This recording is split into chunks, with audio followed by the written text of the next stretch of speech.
High student, welcome to my channel conceptual math with Desh sir. আজকের আমার topic সম্ভাবনা। Already সম্ভাবনার উপরে কিন্তু আমি অনেকগুলো ভিডিও বানিয়ে দিয়েছি। তো এটা অনেকগুলো পার্টের পর এটা একটা পার্ট। এটা খুব ইম্পর্টেন্ট একটা পার্ট সম্ভাবনার ক্ষেত্রে। তো আগের পার্টগুলো যারা দেখোনি তাদের আমি লিঙ্ক ডেসক্রিপশন বক্সে দিয়ে দেবো, তোমরা কিন্তু দেখে নিও বা প্লে লিস্টে গিয়েও দেখতে পারো। আগের পার্টগুলো দেখলে তাহলে সম্ভাবনার আইডিয়াটা সেখান থেকে ক্লিয়ার হয়ে যাবে। সম্ভাবনা ব্যাপারটা কি, মানে রিয়েল ফিল্ডের সাথে সম্ভাবনাকে আমি কিভাবে মার্জ করেছি, রিয়েল ফিল্ডের সাথে কিভাবে সম্ভাবনাকে লিঙ্ক করিয়েছি, সেই ব্যাপারটা তাহলে তোমরা জানতে পারবে। সেই ভিডিওগুলো দেখে নিও। আজকের আমার টপিক হলো সমসম্ভব চলক বা তার সম্ভাবনা বিভাজন। সমসম্ভব চলক, সমসম্ভব চলক মানে একটা চলরাশি, ঠিক আছে, ভেরিয়েবল একটা। তো আমরা যখন একদম ক্লাস 7-8-এ চলরাশির ধারণা আমাদের প্রথম তৈরি হয়েছিল, সেখানে আমরা চলরাশিগুলোকে নর্মালি ক্যাপিটাল লেটার বা স্মল লেটার ইংরেজি অক্ষরের দিয়ে ইউজ করতাম, চলরাশিগুলো লিখতাম। সেখানে যেমন X Y ABCD P Q R এগুলোকে চলরাশি হিসাবে কনসিডার করতাম।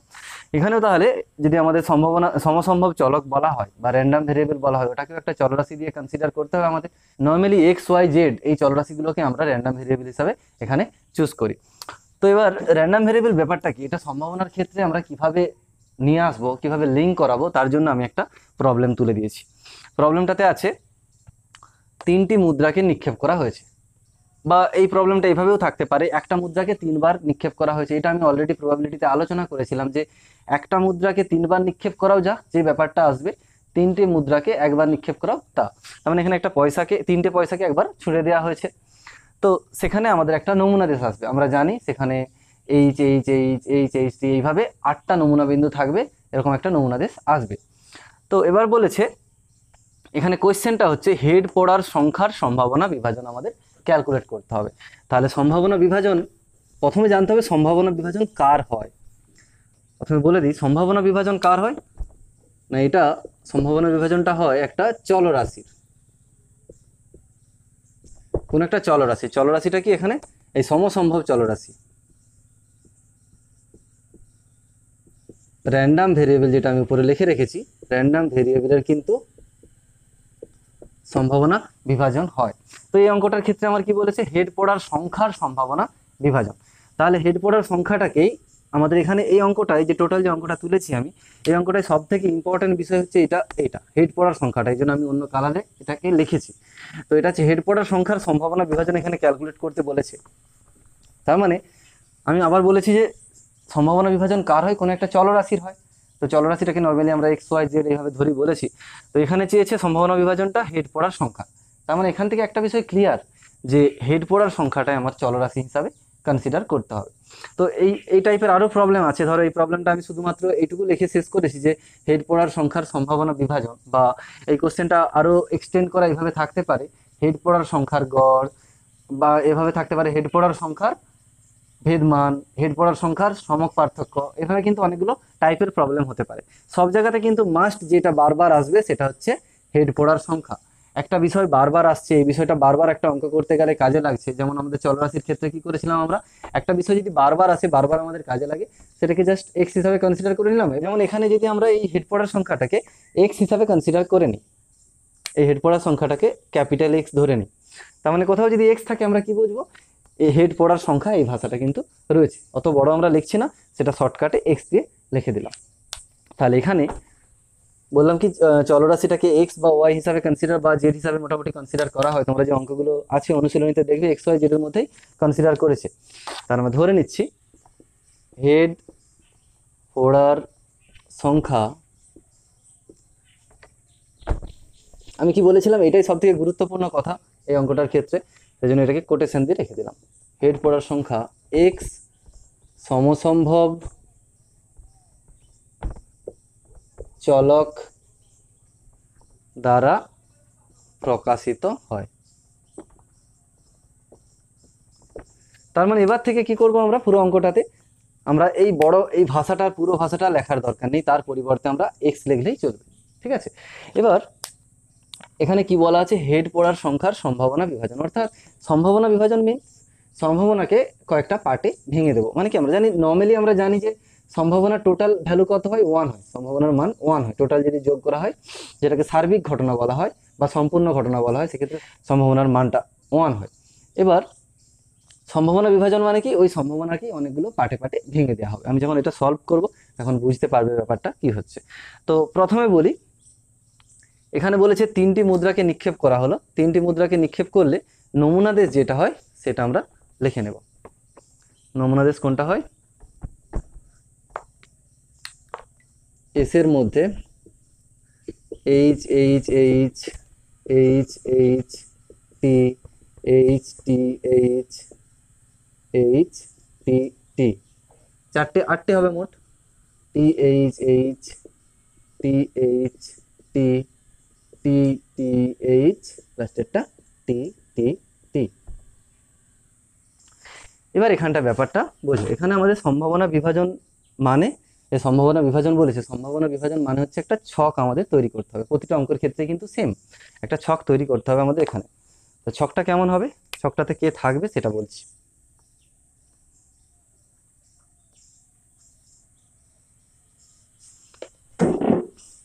সম্ভাবনা বিভাজনটা কার হবে? সম্ভাবনা বিভাজনটা হবে চলরাশিটার, এর সম্ভাবনা বিভাজন। কারণ এটা হেড পড়ার সংখ্যার সম্ভাবনা বিভাজন চেয়েছিল, ওটাই আমরা এক্স ধরেছি, তাহলে এক্স এর সম্ভাবনা বিভাজন। তাহলে উপরে হবে এক্স। তারপর ব্যাপারটা বলছি, এক্স এর মান কি কি হতে পারে এবার আমাদের দেখতে হবে। এক্স এর মান কি কি হতে পারে? অ্যাকচুয়ালি এক্স এর দেখো, এক্সটাকে বলেছি হেড পড়ার সংখ্যা। এই যে আমরা ছুড়ে দিয়েছি পয়সা 3টে, তো এখান থেকে হেড পড়ার সংখ্যা কত রকম ভাবে আমরা সিলেক্ট করতে পারি। এমন হতে পারে 3বার ছুড়ে দেওয়ার পর কোনো হেডই পড়লো না, অর্থাৎ সেক্ষেত্রে হেড পড়ার সংখ্যা 0 ধরা হবে। বা এমন হতে পারে একটি মাত্র হেড পড়েছে, বা 2টি হেড পড়েছে, বা 3টি হেড পড়েছে। এবার এটাকে ব্যাখ্যা করে দিচ্ছি। x ইকুয়াল টু 0, প্রথম দেখো x এর এখানে 4টে মান রয়েছে, 0 1 2 3। কেন হচ্ছে সেটা আমি ব্যাখ্যা করে দিচ্ছি। x এর মান 0, তার মানে কি x ইকুয়াল টু 0, তার মানে হেড পড়ার x মানে কি হেড পড়ার সংখ্যা, তার মানে x এর মান 0 মানে হেড পড়ার সংখ্যা 0, অর্থাৎ কোনো হেড পড়েনি। কোনো হেড পড়েনি মানে কোন কেসটা হচ্ছে এখানে? এই কেসটা হচ্ছে টি টি টি, 3টি টেল পড়েছে। এবার x ইকুয়াল টু 1, তার মানে হেড পড়ার সংখ্যা 1, মানে একটা মাত্র হেড পড়েছে। এরকম কটা কেস আছে দেখে নাও। এখানে একটা কেস রয়েছে H T T T H টি, এখানে একটা রয়েছে টি টি এইচ, 3টে কেস রয়েছে এরকম। এক্স ইকুয়াল টু 2, অর্থাৎ 2টো হেড পড়েছে। 2টো হেড পড়েছে কোথায় রয়েছে? এইচ এইচ টি একটা, এখানে এইচ টি এইচ 2টো, এখানে টি এইচ এইচ, 3টে কেস রয়েছে। 4 নম্বরে যেটা রয়েছে এক্স ইকুয়াল টু 3, এক্সের 4 নম্বর মানটা 3, অর্থাৎ 3টেই হেড পড়েছে। সেরকম কটা রয়েছে? একটাই রয়েছে। এরপরে কিন্তু এক্স এর মান আর হবে না। সাপোজ এখানে যদি কেউ 4 নিয়ে নেয়, তার মানে কি এক্স ইকুয়াল টু 4 মানে 4টেই হেড পড়েছে। তো আমি 3টে মুদ্রা ছুঁড়ে কখনো 4টে হেড পেতে পারি না, ঠিক আছে? তার মানে এখানে যেই শেষ হবে। এবার নিচে কি থাকবে এখানটায় বোঝার বিষয় রয়েছে। আচ্ছা, এখানে আরেকটা বিষয় বলে দিই। এই যে এক্স এর যে মানগুলো আসছে, এক্স এর মানগুলোকে বলা হয় এক্স এর স্পেকট্রাম। এক্স এর স্পেকট্রাম বা এক্স এর মানের যে সেট, সেটাকে এক্স এর স্পেকট্রাম বলা হয়। ভ্যালু থাকবে 0 1 2 3, অর্থাৎ এক্স এর যে মানগুলো আমরা নিতে পারবো বা এক্স এর মানের সেট, সেটাকে এক্স এর স্পেকট্রাম বলা হয়। এবার এই ছকটার উপর পার্টটা ঠিক আছে, এটা আশা করি ক্লিয়ার সবার। এবারে নিচে আছে পিএক্স, ঠিক আছে? এর নিচের ছকে কি হবে? পিএক্স, এটাকে পিএক্স বলা হয়, বা অনেক অঙ্কে দেখবে এফএক্সও বলা হয়ে থাকে, ঠিক আছে? পিএক্স মানে কি বা এফএক্স মানে কি? প্রবাবিলিটিকে নির্দেশ করবে। এখানে এই পিএক্স বা এফএক্স যে রয়েছে, এর একটা নাম রয়েছে, একে বলা হয় ক্যাপিটাল এক্স। যেহেতু উপরটা দিয়েছি, নিচেটাও তাহলে ক্যাপিটাল এক্স দিতে হবে। এগুলো পি এর ভিতরেও ক্যাপিটাল এক্স দিতে হবে, এফ এর ভিতরে ক্যাপিটাল এক্স। যদি এখানে স্মল এক্স দিতাম, এগুলোতেও স্মল এক্স দিতাম। এই পিএক্স বা এফএক্সকে বলা হয় এক্স এর সম্ভাবনা অপেক্ষক বা প্রবাবিলিটি ফাংশন, শর্টকাটে পিএফও বলা হয়, পিএফ, প্রবাবিলিটি ফাংশন। এটাকে আরেকটা নামও দেওয়া হয়, সেটা আমি বলে দিচ্ছি। আরেকটা বলা হয় সম্ভাবনা ভর আপেক্ষক। সম্ভাবনা ভর আপেক্ষকও বলা হয়, বা প্রবাবিলিটি মাস ফাংশন, বা শর্টকাটে এটা মনে রাখলেই হয় পিএমএফ, প্রবাবিলিটি মাস ফাংশন। তো এই এফএক্স বা পিএক্স কে আমরা বুঝতে পারলাম যে এটাকে প্রবাবিলিটি মাস ফাংশন বলা হয় বা পিএফ প্রবাবিলিটি ফাংশন বলা হয়। এবার এটা কোথা থেকে এসেছে এবং কিভাবে এটা ক্যালকুলেশন করব, এক্স দেওয়া রয়েছে, এক্স থেকে আমরা পিএক্স এর ভ্যালুগুলো অ্যাকচুয়ালি পাবো। এখানে দেখো এক্স এর ভ্যালু যখন 0 তার জন্য আমাদের পিএক্স ক্যালকুলেট করতে হবে, এক্স এর ভ্যালু 1 তার জন্য পিএক্স ক্যালকুলেট করতে হবে বা প্রবাবিলিটি ক্যালকুলেট করতে হবে। এক্স এর মান যখন 2 তার জন্য আমাদের নিচে একটা সম্ভাবনা প্রবাবিলিটি ক্যালকুলেট করতে হবে, এক্স এর মান যখন 3 তার জন্য একটা প্রবাবিলিটি ক্যালকুলেট করতে হবে। তার মানে এখানে 4টে প্রবাবিলিটির মান ক্যালকুলেট করতে হবে। তো প্রবাবিলিটির অঙ্ক অলরেডি আমরা করেছি, সেখানে যে অঙ্কগুলো করেছি সেই টাইপেরই একটা সমস্যা, একটা পার্টে, অনেকগুলো পার্টে শুধুমাত্র ভাঙা আছে। এবার এক্স ইকুয়াল টু 0 জন্য প্রবাবিলিটি কত হবে, সেটা মানে কি? এখান থেকে যদি প্রশ্ন হয়, এই শুধু প্রথম পার্টটা আমি দেখছি, 0 জন্য এখানে নিচেটা কি হবে সেটা বার করার চেষ্টা করছি। এক্স ইকুয়াল টু 0, দেখো এক্স ইকুয়াল টু 0 তার মানে কি? হেড পড়ার সংখ্যা 0, ঠিক আছে, কারণ এক্স হেড পড়ার সংখ্যাটাকে আমরা এক্স ধরেছি। এক্স ইকুয়াল টু 0 মানে নো হেড, কোনো হেড পড়বে না। সেরকম কোন কেসটা রয়েছে? শুধু এই কেসটা রয়েছে, টি কেসটা রয়েছে। তাহলে এটার জন্য আমাদের প্রবাবিলিটি ক্যালকুলেট করতে হবে নিচে যেহেতু, অর্থাৎ আমাদের প্রবাবিলিটি ক্যালকুলেট করতে হবে যখন কোনো হেড পড়ছে না, বা এটা যদি অঙ্ক আলাদা করে থাকে তাহলে এইভাবে বলা থাকতে পারে কোনো হেড না পড়ার সম্ভাবনা। তার মানে কত হবে? যেহেতু একটা রয়েছে তার মানে 1, আর টোটাল কটা রয়েছে এখানে? টোটাল নমুনা বিন্দু 8টা রয়েছে, নিচে 8 হবে। এই ধরনের অঙ্ক আগে বলেছিলাম। তারপরের কেসটা এক্স ইকুয়াল টু 1, অর্থাৎ একটা হেড পড়বে। তার মানে অঙ্ক যদি থাকে কিভাবে থাকবে? যদি আলাদা করে অঙ্ক পড়ে 2 নম্বরের, সেখানে কিরকম থাকতে পারে অঙ্কটা?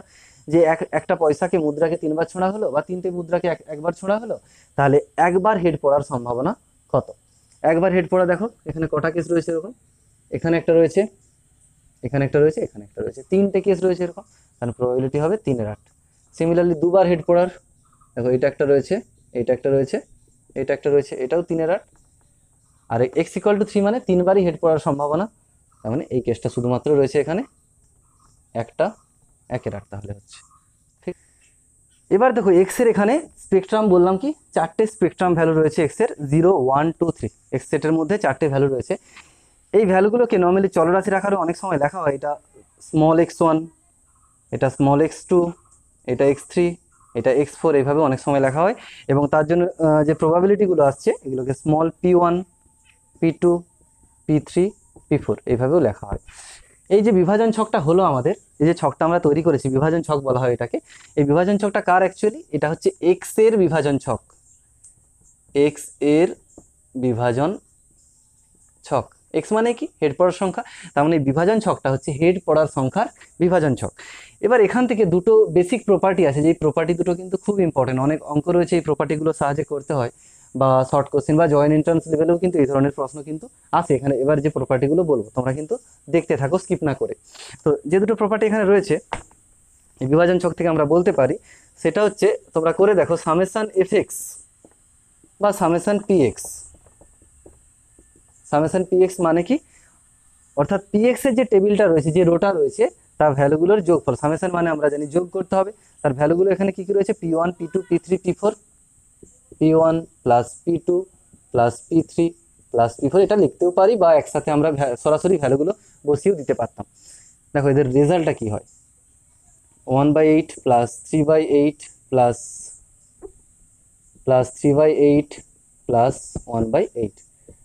রেজাল্ট দেখো 8 লসাগু হবে, 1 প্লাস 3 প্লাস 3 প্লাস 1, 8/8, তার মানে এটা 1 আসবে। এটা কিন্তু একটা property, important property of the chapter. এই সম্ভাবনা বিভাজন যে চ্যাপ্টারটা রয়েছে, এই চ্যাপ্টারের একটা খুব ইম্পর্টেন্ট প্রপার্টি এটা, যে নিচের এই প্রবাবিলিটির যোগফলগুলো সবসময় 1 হবে। ফার্স্ট প্রপার্টি তাহলে সামেশন অফ পিএক্স সমান 1, অর্থাৎ প্রবাবিলিটি মাস ফাংশন যে পিএক্স দিয়েছিলাম আমরা, ওটার যোগ করলে সব যে মানগুলো হবে যোগ করলে অলওয়েজ 1 হবে। যদি কোনো অঙ্কে একটা ছক যা হোক দিয়ে দিয়েছে, কোনো একটা এক্সাম্পল হয়তো দিয়ে দিয়েছে যে এটা একটা সম্ভাবনা বিভাজনকে কি নির্দেশ করে, একটা ছক দিয়ে দিয়েছে, দেখা গেল এই পিএক্স যেগুলো ছিল সেগুলো যোগফল 1 হচ্ছে না, তার মানে আমরা ওখানে বলে দেবো কিন্তু এটা একটা সম্ভাবনা বিভাজনকে নির্দেশ করে না, যেহেতু summation of PX not equal to 1। এই ধরনের প্রবলেম কিন্তু অনুশীলনীতেও রয়েছে, তোমরা দেখে নিও। আরেকটা প্রপার্টি রয়েছে 2 নম্বর প্রপার্টি।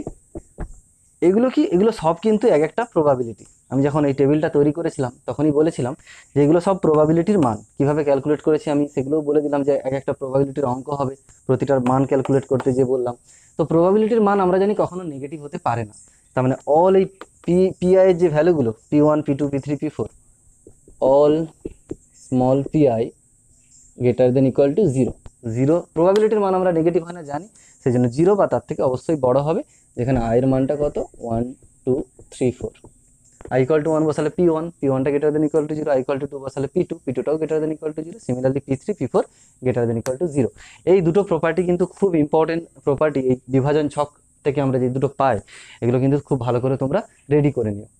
এবার দেখো আরেকটা নোটেশন রয়েছে যার সাহায্যে আমরা এই p1 p2 p3 p4 বলেছি, এই নোটেশনটা ইউজ করা যেতে পারে, অথবা এই একের আটটাকে কিভাবে আরেকটা নোটেশন দিয়ে ব্যবহার করা যায় দেখো। p ক্যাপিটাল p, এটাকে লেখা যায় ক্যাপিটাল p 0, তারপর এটা ক্যাপিটাল p 1, x এর মানটা যেহেতু 1, কারণ এখানে এটা কার টেবিল px এর টেবিল, তাহলে p0 সমান কত হবে প্রথমটা একের আট, তার মানে কি p এর ভিতর যেটা থাকবে সেটা অ্যাকচুয়ালি x এর মানটা, ঠিক আছে। p যখন x এর প্রবাবিলিটির মানটা যখন x এর মানটা 0, তাহলে সেটা কত একের আট। এবার এইভাবেও লেখা যায় p1, p1 কোনটাকে লেখা যাচ্ছে এইটাকে 3/8টাকে। p1 মানে কি x এর মান 1 হলে ভিতরে যেটা সেটা x এর মান 1 হলে তখন এই টেবিলটা থেকে যে মানটা পাবো p এর মানটা পাবো সেটা কত 3/8 হবে। সিমিলারলি এইটাকে বলা যাবে p2, p2 সমান তাহলে 3/8, অর্থাৎ x এর মান যখন 2 তখন প্রবাবিলিটির মান, এটাকে বলা যাবে p অফ 3, তার মানে p3 সমানও 1/8, p3 মানে x এর মান যখন 3 তখন প্রবাবিলিটির মান কত হবে, এইভাবেও নোটেশন দিয়ে কিন্তু আমরা লিখে নিতে পারি। তো এখানে মোটামুটি এই প্রপার্টিগুলো ছিল, এই প্রপার্টিগুলো তোমরা সব ভালো করে রেডি করে নাও। এবার আমরা আরেকটা বিষয় নিয়ে আসছি। এবার দেখো আমরা যে প্রথমে প্রশ্নটা দিয়ে শুরু করেছিলাম, 3টি মুদ্রাকে নিক্ষেপ করা হলে হেড পড়ার সংখ্যা, যেটা অ্যাকচুয়ালি আমাদের সমসম্ভব চলক যেটাকে আমরা x ধরেছিলাম, হেড পড়ার সংখ্যার সম্ভাবনা বিভাজন, কোশ্চেনটা আমি কিছুটা এক্সটেন্ড করেছি, আরও কিছুটা পার্ট বাড়িয়ে দিয়েছি। সম্ভাবনা বিভাজন এটা অলরেডি আমি তৈরি করে ফেলেছি, সম্ভাবনা বিভাজন মিনস এই ছকটাকে x এর সম্ভাবনা বিভাজন, এটা আমাদের হয়ে গেছে, এটা প্রথম প্রবলেমটা হয়ে গেছে। তারপর আরও এই ধরনের প্রবলেম থাকতে পারে। তো নিচে যে প্রবলেমগুলো রয়েছে, প্রথম প্রবলেমে দ্বিতীয় প্রবলেমে যেমন রয়েছে গড় বা মধ্যক বা গাণিতিক প্রত্যাশা, একই ব্যাপার, সবগুলো একই জিনিস।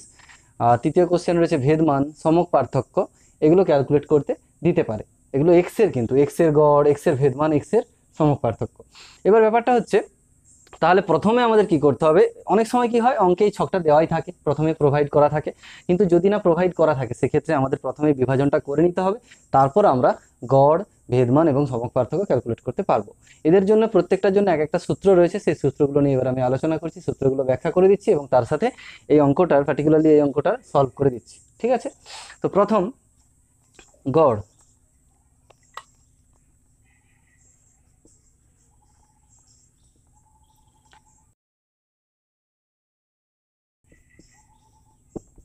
গাণিতিক প্রত্যাশা, বা এটাকে বলা হয় ম্যাথামেটিক্যাল এক্সপেকটেশন, ইংরেজি নামগুলো জেনে রাখো।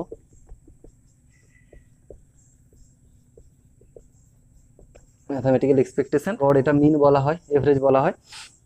এবার এর নোটেশন কি কি আমরা ব্যবহার করি, গড়ের জন্য এক্স বার এই নোটেশনটা ব্যবহার করি, বা এখানে আরেকটা নোটেশন তোমরা শিখবে E of X, E of এক্সকেও কিন্তু গড় বোঝানো। এক্সপেকটেশন, এই যে বললাম mathematical expectation, expectation of X অর্থাৎ এক্সের গড়, ঠিক আছে। এর সূত্র হচ্ছে summation X I P I, বা অনেক সময় জাস্ট এরকম summation of normally X P X এইভাবেও লেখা থাকে, এক্স পি এক্সও লেখা থাকে, বা এটাও লেখা থাকে, বা এক্স আই পি আই লেখা থাকে, বা এক্স পি এক্সও লেখা থাকে। এটার মানে কি এক্স এর সাথে, তার মানে এটা যদি আমরা ভেঙে দিই কি আসবে ব্যাপারটা দেখো। প্রথমটা আই এর মান যদি এখানে সাপোজ আই ইকুয়াল টু, এটা দেওয়া থাকে না, আই ইকুয়াল টু 1 থেকে 4, কারণ এখানে 4টে ডেটা রয়েছে 1 2 3 4, তাহলে প্রথম ডেটাটা কি হবে, আই যদি 1 বসাই x1 p1, x1 p1 plus x2 p2 plus x3 p3 plus x4 p4 সমান কি আসবে, অর্থাৎ এখানে যদি সহজে আমি বোঝাতে চাই তাহলে এই সোজাসুজি টেবিলের ভ্যালুগুলো গুণ হবে, কলাম বরাবর গুণ হবে, অর্থাৎ উপরে এক্স এর ভ্যালু 0 রয়েছে, তার সঙ্গে তার নিচে যেটা রয়েছে সেটার গুণ হবে, এটা গুণ করলে কত হবে 0 প্লাস x2 p2, উপরে দেখো x2 নিচে p2, এর মানে এই সোজাসুজি কলাম বরাবর গুণ হয়ে যাবে, তাহলে 3/8 হবে, 1 × 3/8 মিনস 3/8ই হবে, তারপরেরটা দেখো 3 2 6/8 এবং শেষেরটা হবে 3/8, তাহলে আলটিমেটলি কত হবে 6 6 12 8 12/8, দ্যাট ইজ এটা থাকছে ফাইনাল অ্যান্সার আমাদের 3/2। 4 দিয়ে উপর নিচে কেটে দিয়েছি। তাহলে EX এর মান আসলো এখান থেকে, গড় যেটা করলাম আমরা, EX ইকুয়াল টু পেলাম 3/2, গড়ের মানটা আমরা পেয়ে গেলাম। এবার আসছি আমরা ভেদমান। ভেদমানের সূত্রটা এবার আমি বলবো। ভেদমানকে ইংলিশে যেটাকে বলা হয় ভ্যারিয়েন্স, এটা নোটেশন বলতে ভ্যারিয়েন্স অফ এক্স, বা এটাকে এভাবে লেখা হয় ভ্যার ব্র্যাকেটে এক্স, ভ্যারিয়েন্স অফ এক্স এইভাবেও কিন্তু লেখা হয়। তো এটার সূত্র যেটা রয়েছে EX এর স্কোয়ার মাইনাস EX এর হোল স্কোয়ার। এই সূত্রগুলো কিন্তু তোমাদের একটু রেডি করে নিতে হবে। EX স্কোয়ার মিনস কি, যেমন EX ছিল আমাদের, EX এর সূত্রে বলেছিলাম সামেশন xi pi, x থাকলে এখানে xi pi হচ্ছে, যেমন E অফ x স্কোয়ার থাকলে এটা হবে xi এর স্কোয়ার pi, কারণ x এর জায়গাতে শুধুমাত্র চেঞ্জ দেখো, এখানে x থাকলে xi pi, piটা কিন্তু স্কোয়ার হবে না, x থাকলে x এর জায়গাটাতে xi pi হচ্ছে, তো E of x square, x এর জায়গাতে এখন x স্কোয়ার রয়েছে, তাহলে x স্কোয়ার pi হয়ে যাবে। ঠিক আছে, মাইনাস EX এর মান তো আমরা অলরেডি ক্যালকুলেট করে নিয়েছি, EX এর ভ্যালু 3/2, 3/2 এর স্কোয়ার হয়ে যাবে এখানটায়। এবার দেখো এটা ক্যালকুলেট করছি, x স্কোয়ার ইন্টু পিআই। আচ্ছা, অনেক সময় কিন্তু এরকম E অফ এক্স কিউ দেওয়া থাকে, কোথাও হয়তো E of X Q calculate করতে বললো, বা E অফ x⁴ ক্যালকুলেট করতে বললো, সেক্ষেত্রে এটা জাস্ট হবে xi এর কিউ বা এমনি x কিউ পি, xi এর কিউ পিআই, এভাবে কিন্তু বলতে পারি। কিন্তু পিআই সবসময় পিআই থাকবে, পিআইগুলোর স্কোয়ার বা কিউ কিচ্ছু হবে না, স্কোয়ার বা কিউ হবে সবসময় স্পেকট্রাম ভ্যালুগুলোর, এক্স এর ভ্যালুগুলোর স্কোয়ার বা কিউ হবে। ঠিক আছে, তো এখানে আমাদের যেটা চেয়েছে E অফ এক্স স্কোয়ার, সেটার ভ্যালু ক্যালকুলেট করছি এক্স স্কোয়ারের সাথে পিআই গুণ, অর্থাৎ এক্স এর ভ্যালু এগুলো, সেগুলোর প্রথমে স্কোয়ার করতে হবে, তার সাথে মানে উপরে যে 0 1 2 3 রয়েছে এগুলো স্কোয়ার করতে হবে, তার সাথে নিচেরটা গুণ হবে। তাহলে প্রথমটা 0 স্কোয়ার মানে 0ই হবে, তার সাথে 1/8 গুণ করলে 0ই হয়ে যাবে প্রথমটা।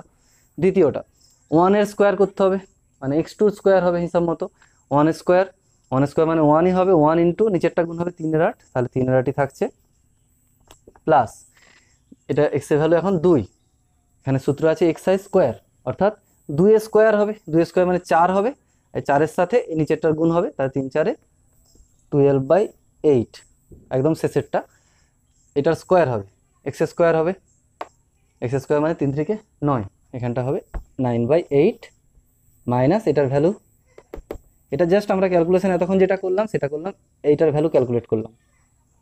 এবার মাইনাস দিয়ে 3 এর 2 স্কোয়ার ছিল, অর্থাৎ EX স্কোয়ার যেটা হোল স্কোয়ার ছিল সেটার ভ্যালু আমরা বসিয়েছি এখানে, এটা হবে 9/4।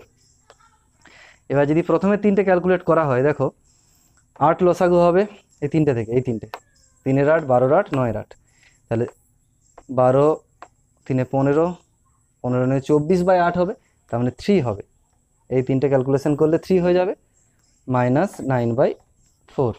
তাহলে আলটিমেটলি পাচ্ছি এখানে আমরা 4 লসাগু করলে 12 মাইনাস 9, তাহলে 3 এর 4 পাচ্ছি।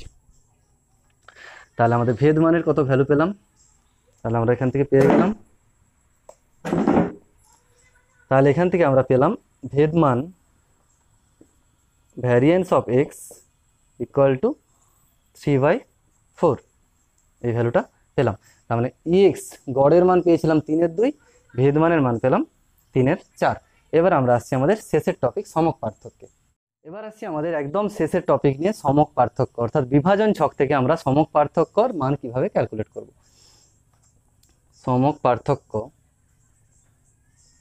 যেটা ইংলিশে স্ট্যান্ডার্ড ডেভিয়েশন বলা হয়,